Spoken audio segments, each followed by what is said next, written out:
Welcome to the Chief Endurance Officer Podcast. I'm your host, Greg McDonough.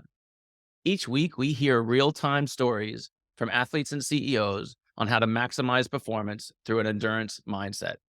Let's get started. Welcome to the Chief Endurance Officer Podcast. I'm your host, Greg McDonough. I am super excited for our guest today. He's an entrepreneur, an influencer, a fitness enthusiast. He has recently become a hybrid athlete, which I'm really interested to talk to you about. The ambassador at Bear Nutrition. He has completed 2 full marathons, 1 Ironman, and I understand has 2 more on the calendar. He is the founder of HAX Athletic Club. Please welcome Blake Jacques. Welcome, Blake. Thanks for having me. Appreciate being here. It's great having you on the show. We love talking about endurance and the endurance mindset. And my favorite question, Blake, is tell me how your endurance mindset has impacted your life unexpectedly. Coming from a hockey background, let's just start off there because this is how I kind of transitioned into the endurance world. It was more of a team mindset. It wasn't so individualized. And then after I moved out of hockey, getting into Ironman training, getting into the marathon training, like you were saying there, definitely having the endurance and the consistency part of my life has changed my life for sure, especially after I started this business. And businesses before, they didn't grow as much and be as sufficient as this one is today, fully because of endurance training. I give all the props to that and just learning the ways of consistency day in, day out. I know what I have to do today. I'm going to do it. Okay. Next day, I know what I have to do today. I'm going to do that. And just having a plan, because I feel like before I didn't have a plan for my business day to day. And I was just kind of going about the day. Okay, I'm going to do this. I'm going to do this. I'm going to do this.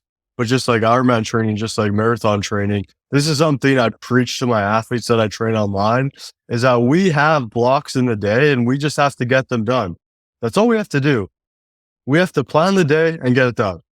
Yes. Is it going to be hard? Are we not going to want to do it every day? Yes. But that's what Ironman training teaches us. I like, as like a coach, I like to have a relationship with the athlete that I'm with the athlete's life as well. And in the fact that okay, you have to study today. Okay. Block off time to study because you're going to block off time for running. You're going to block off time for biking, swimming, lifting. So you're going to do that for work. You're going to do that with your kids, your relationships, your family time, yourself. So I think endurance has just changed my life and other people's lives around me as well. That's 100% spot on, Blake. And I'd love to go a little bit deeper into the techniques you use around time blocking. Yeah. So something I used to just do it on notes. But like I said before, I just kind of went from note to note to note to note and checked off the boxes as the day went on. But now I prioritize it and I put it in a green, yellow, and red block. So green, I have to get it done today. I have to get it done. Shout out to John Martin. He was a coach for me, like a mindset coach for me about a year ago. And he taught me this method. But like a stop or when you're coming up to a stop, like an intersection, you see the green light, yellow light, red light. So green, I have to get it done today.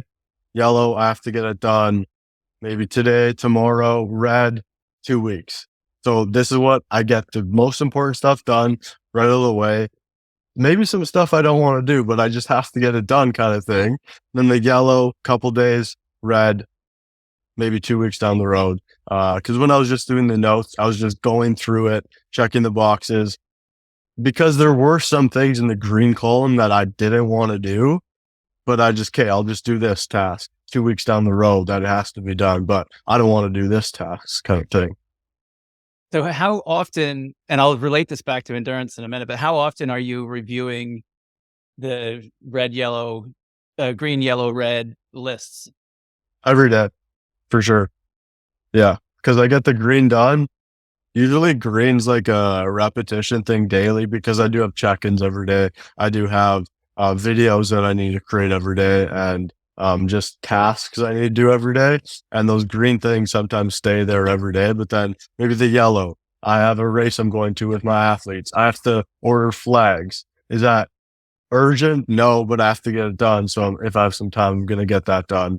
Or for example, planning a trip home, I need to book flights. that's going to be a red. Because, well, maybe green because I'll save some money doing it earlier, but it's going to be a red for me. Fantastic. So then let's translate that into your coaching. How do you use that same green, yellow, red for an athlete in his or her training week? For his or her training week, I literally have every day planned out for the training blocks. Every single minute's a planned workout or zone or intensity or training effort. So I think for the athlete, it's all pretty much set up and it's pretty easy. That's something I've put a big emphasis on, because when someone's coming to train with me, I don't want it to be too complicated. I want to give them it on a silver platter because they have to do the work. As my job as a coach, you're paying me to do my job, and I want to give you the easiest layout of it. Is the training going to be easy? No. I say this to a lot of people. It's like, I'm not doing the training for you, but I'm giving you kind of the template that I feel like is the best for you. So here it is, kind of thing. And then when life gets in the way, how do your athletes adapt? So I've got a coach. I've got my Yeah. training schedule. I checked off my training already this morning. But some days it gets to pretty late in the afternoon and I'm looking at Training Peaks and I'm like, well, should I really do this or should I cut it in half? How do you Mhm. motivate your athletes past that sort of distraction, or like walk us through how you handle that situation? So I think it's like different for everyone because everyone has different mindsets. I don't know your full in-depth mindset of if you're going to be anxious about if you missed a workout yesterday, so you bring it through today. But I think just in general, if you get it done today, you get it done today. If you can do a bit of it, do a bit of it. Like you were saying, after work, say it's 6 o'clock, you don't have 2 hours to do a block. But then it goes back to, yeah, stuff comes up in life. Like, you don't get every workout done of a training block. I think, like only pros do that. Even at that point, no, you're going to get an injury. You're going to do this. You're going to do that. But I think just push it back. Okay, it's done. Move on to the next day. Get it done today. If something comes up again, or it's like maybe a family tragedy or something that happens, just push it back. You can't do anything about that. You just have to move forward with it. But I know that this sport, endurance sport or Ironman or marathons, I'm finding a lot of people have that competitive aspect with themselves, with people around them. So when they do miss a workout, it kind of drags on them. It kind of pulls them a bit. But I think as a job as a coach, I just need to like get them back on their path. If they're going this way, maybe too negative, dude, you're doing good. You're 6 months into this. You're fine. Kind of Yeah. thing. So, Yeah, it's hard, right? Especially when you miss one or two and then you feel like you got to catch up and then you push too hard and uh, then injury can trick in. yeah. Yeah, fascinating.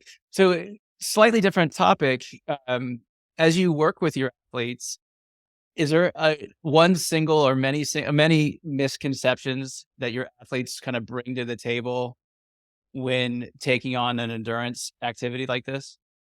I think number one, endurance is painful. I don't think that's true at all. I think it all goes back to the intensities we're doing and the volume we're doing.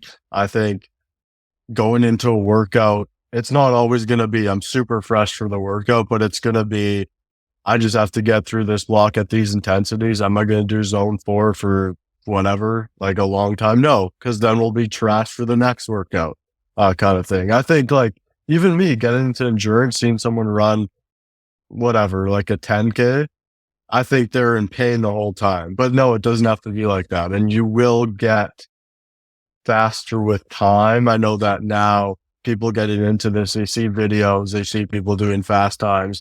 They want it to be rushed. They think it's going to be like in a month. Blake, I'm not at this time. And then we've been in this for 30 days. See, Kristen Blumenfeld, how long has he been training for? He deserves that. He's been working that hard for that long. Do I deserve that? No, I haven't been working for that hard for that long. So it's just, this is what I say to all my athletes because I have a big group chat with all them and we kind of have a community like that. We're all in the same path, but we're at different stop points in it. So maybe you're here and someone's here.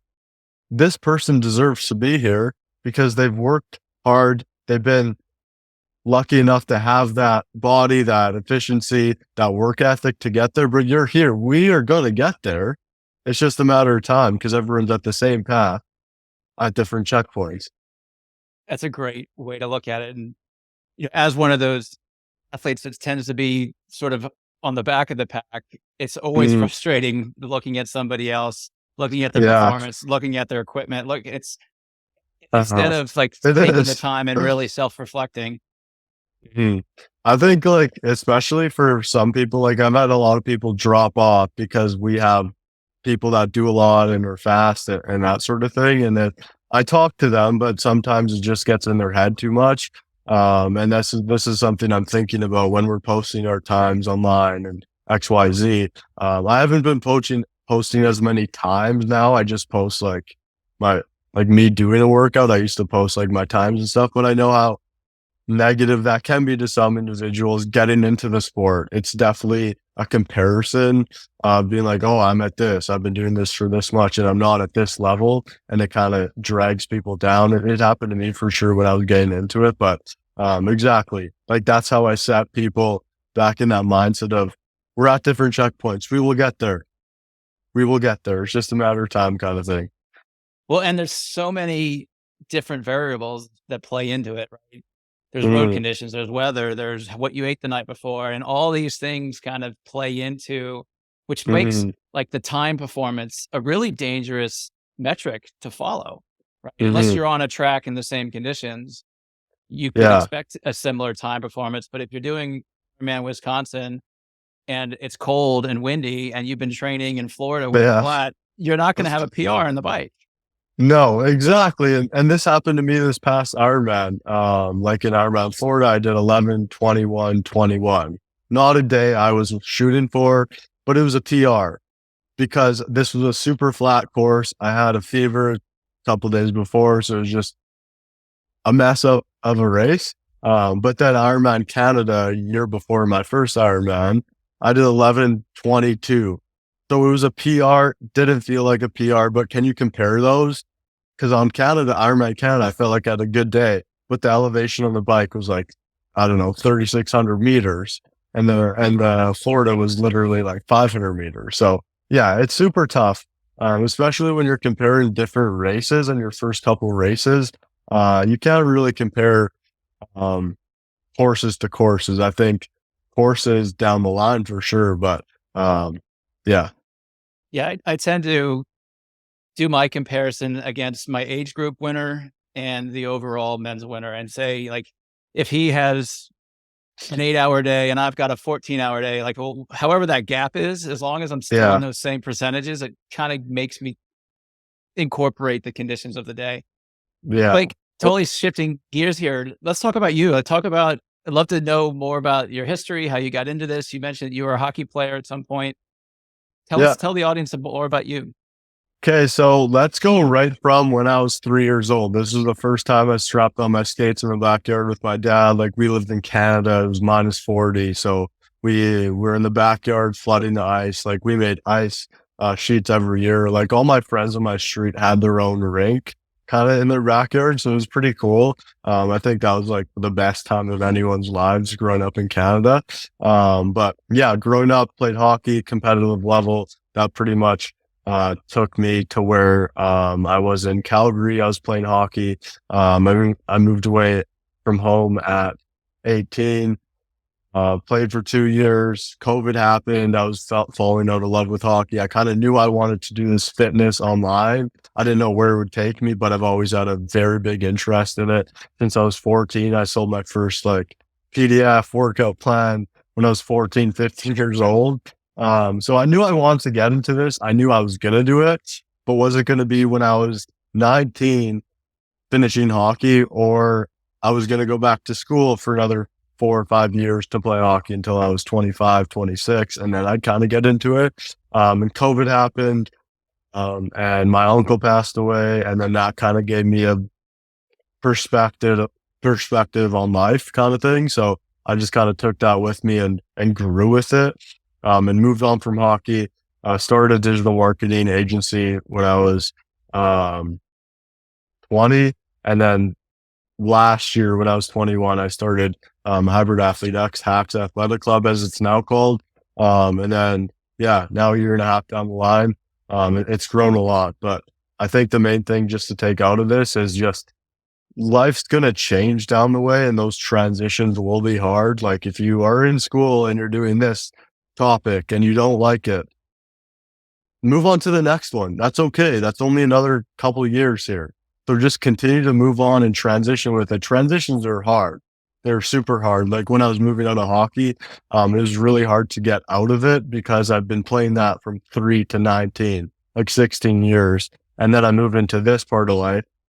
I was scared to even tell my friends or my family to quit. Like I'm quitting because that's what I was. Like if you put my name, Blake, hockey player kind of thing. So it's like definitely like an identity crisis I was going through for like 3 weeks. And then I got into running because I was lifting and I didn't feel that competitiveness within myself when I was just lifting. I was like, okay, I'm in the gym. Why am I in the gym? I don't want to be huge. Like I'm not trying to get huge, but I still want to be competitive with myself and others and just have a community census. So that's when I started to get into running. Hated it. Like I always saw people running. I didn't like it at all, but then I started to get into it more and I felt like it was more of a mindset thing than anything. And I was really liking that.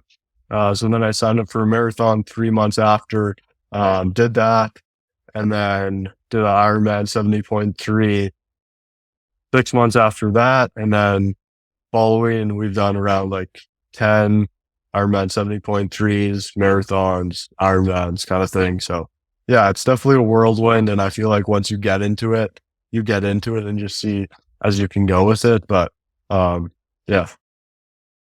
Talk to me a little bit more about that transition period and the emotions you were feeling. You said it was hard for you even to tell your friends that, hey, I'm quitting hockey. And I Yeah. could understand that. Like, get into the emotion side of it. Like, what were you feeling? How'd you get through those emotions?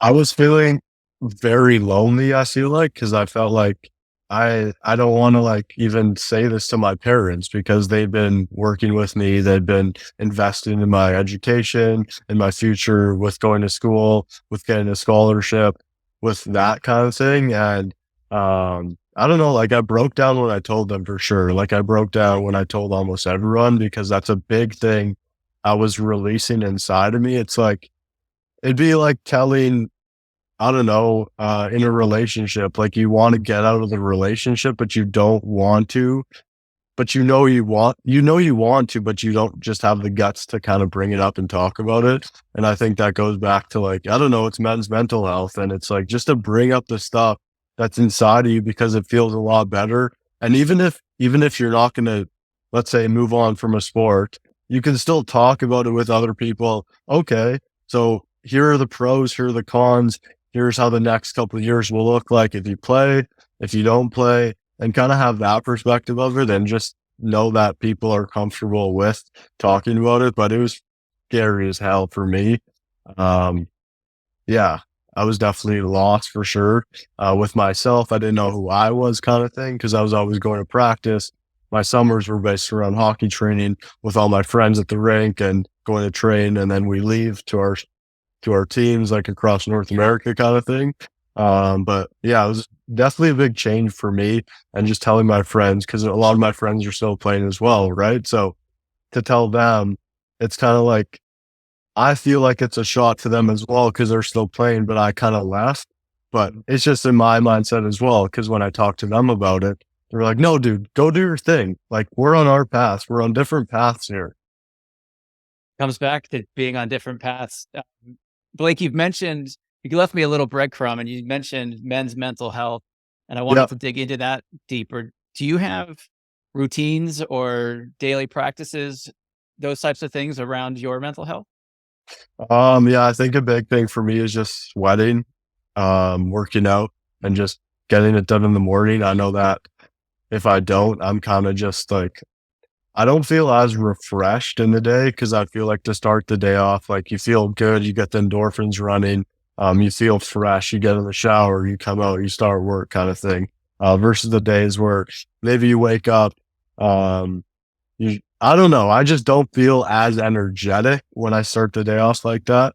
But definitely a sauna plays a big part of me. And I think it comes back to, um, My dad had a lot of mental health issues, and he passed away about uh, 5 months ago. So that's a big thing for me to think about and just work through every day, and just make sure that I talk about things, and as well as I'm there for other people when they want to talk about things. But yeah, it's definitely a big part of everyone's lives, but it's definitely not talked about as much as it should be. Although it is getting out there to the public more. Well, I'm sorry to hear about your father. Thank you. That's got to be tough for sure. And I suspect your athletes appreciate your mental health approach as well. Of like, hey, Hmm. let's talk about what's going on, or why you're missing this, or why you're overperforming, and really Hmm. just get those conversations started. Um, Hmm. Blake, talk to us about the types of athletes you work with, and if there's an audience member out there interested in some coaching, how can we get in touch with you? Give us a little bit of background about your club. For sure. So my club is HAX Athletic Club, and we generalize to the hybrid athlete um, kind of venture within fitness. You're probably seeing a lot more hybrid athlete type of training and that sort of thing. And I feel like we've gravitated towards a lot of retired athletes, whether that being from, even if you're an athlete in high school, like say you played on the volleyball team, but you've kind of been in college, you don't really have a community like a team wise for training. This is what we generalize to, whether it be in marathons, triathlons, not even marathons, just getting into the routine of running and lifting, or strength and conditioning. Cause I feel like a lot of the people come to me because they've had coaches in the past, but they don't program them any type of strength, and they're just lost.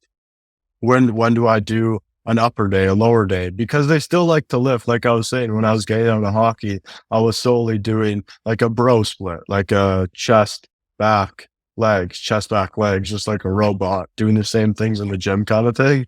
But now to kind of balance that, I think it's very um, energetic, because you're gonna do an upper day and a lower day, but you're not going to touch that until the next week, because you do have run, bike, swim, and maybe a core day, or maybe an active recovery day. And it kind of keeps you fresh, because you're doing a new workout every day. And the next time you're doing that workout is going to be in 7 days.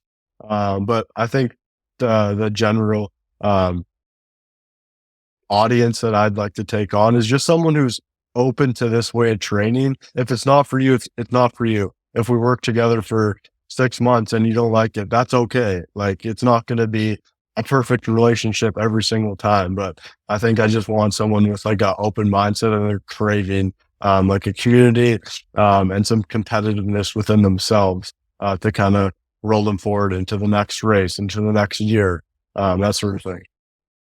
You also mentioned community again, and how you have a group chat with your athletes. Yeah. Describe that to me, because I have my coach, and I'm not part of her. I'm part of her community. We've got a one-on-one relationship for sure, a very good Yeah. one. But I don't know her other athletes. I don't know who else is in the network. So describe that to us. Describe the benefits of that, or maybe some things that have come through it unexpectedly from Mhm. developing that community. Yeah, I think the community is like something that drives me and everyone, because first off, say we were coaching together. It's just me talking to you. How's your workout? This. But then you have this other athletes that are posting their workouts in their group chat. It's kind of giving you like a fueling motivation. It's like, Greg, I didn't do the workout today. I need to do this shit because Caitlin did it, or because Rick did it, kind of thing. And just to have some camaraderie, because triathlon is a solo sport, lifting is a solo sport, running solo, but just to make it kind of like a big online community is what I'm striving for. And we do have bi-weekly group calls, and we do send out the recordings for people that don't miss them. And we're working on getting like a map together, because we have a lot of people in Australia, UK, Europe, North America. So to plot them, and my vision is we're going to have like meetups. Like we do already have meetups at races. Like I'm around Florida, 15 people are racing. So we're in the group chat, made a group chat. We have a couple Airbnbs. So then we go to the race it, and then we go back to train. Then we have another race in April, another race in May. kind of coming together. But the community is everything here. I definitely wouldn't have as many athletes as I do if we just had one-on-one coaching. But it is a lot. Like it's a lot to manage because you're a community. It's a community. There will be things that go wrong with it. But I mean, it's a growing pain. It's not a bad thing. You just have to kind of move on from that and learn and put a new rule in place kind of thing. The accountability must be awesome because Yes. 100%, if I Yeah. woke up in the morning and didn't want to do my workout and 15 people had already accomplished it, I would change my mindset and actually get my shit done. That's great. Like, Exactly. are you doing that over like a Facebook page? Like, what's the platform or is it just straight over text message? We have an Instagram group chat, so we all post our Instagram. workouts on our stories, and that sort of thing. And we motivate, even if we don't um, post it, we have 10 to 15 people posting their workouts, and then that just builds a butterfly effect. And then, yeah, it's a beautiful thing, but we're just getting bigger and bigger and bigger. And yeah, it's going to be really cool where we take this. That's a lot of fun. Are you still running your digital marketing agency?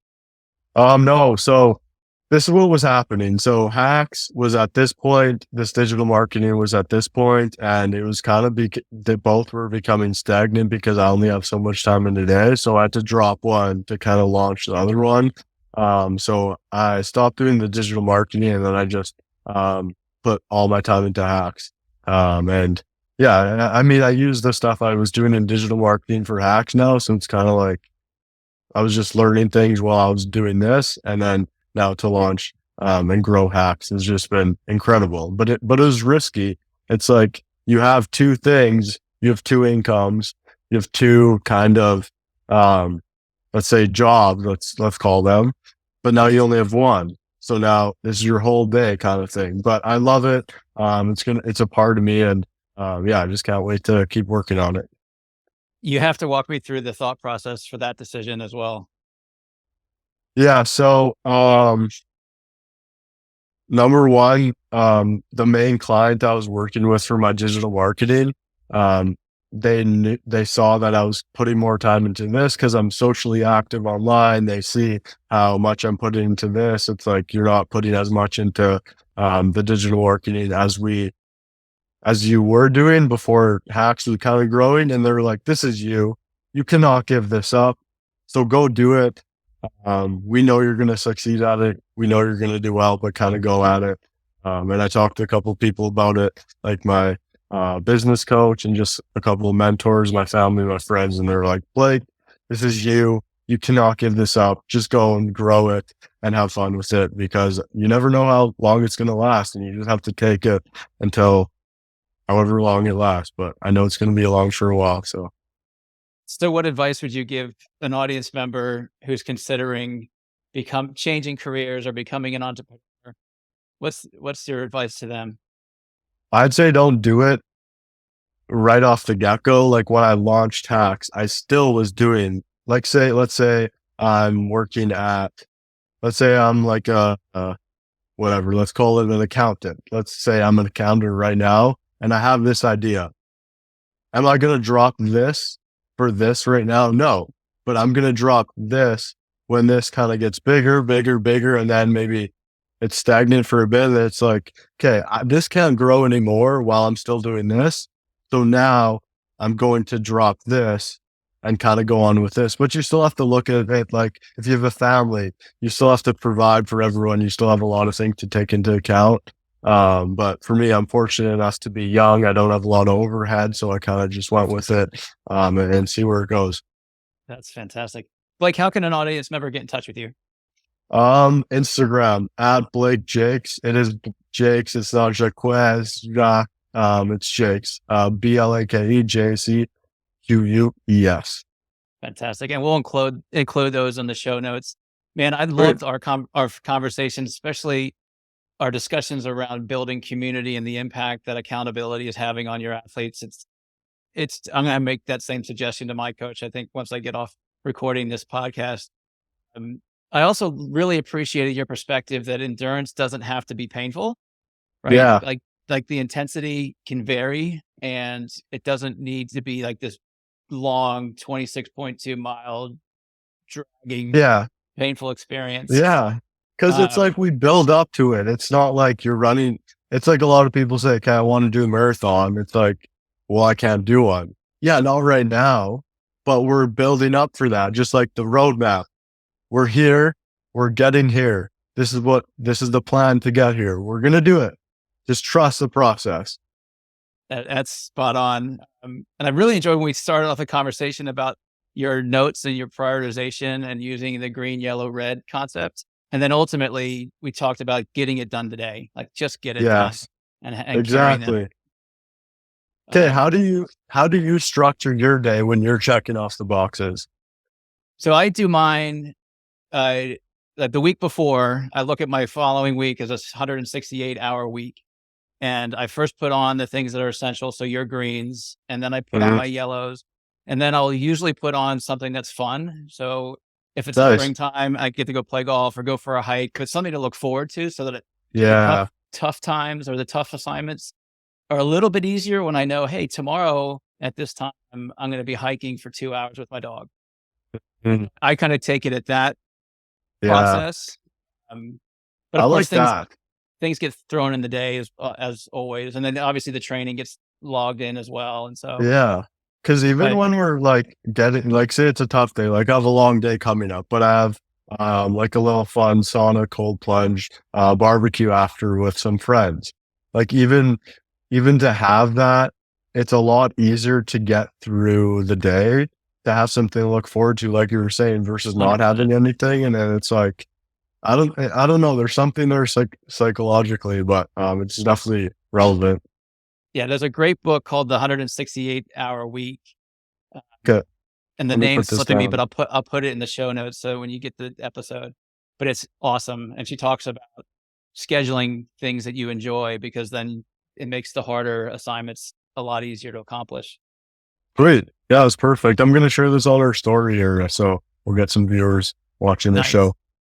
Awesome. Well, Blake, hey man, it's been great having you on the show. My message to the audience, if you got some value out of the show, please share it. Please send it out to your community, to your friends and family. Like us on all the social Everyone, medias. Everyone. everyone, send it to everyone. We want this to go viral because Blake's messages here and the conversation we just had can really impact somebody's life. So let's share these messages. Thanks again, Blake. Great. It was great having you on. Thanks a lot, Greg. Thanks a lot, guys, for watching. Appreciate it. Thank you for tuning in to the Chief Endurance Officer Podcast. To hear more inspiring stories and strategies around the endurance mindset, be sure to subscribe below or visit us at chiefenduranceofficer.com. Until next time, keep pushing those limits.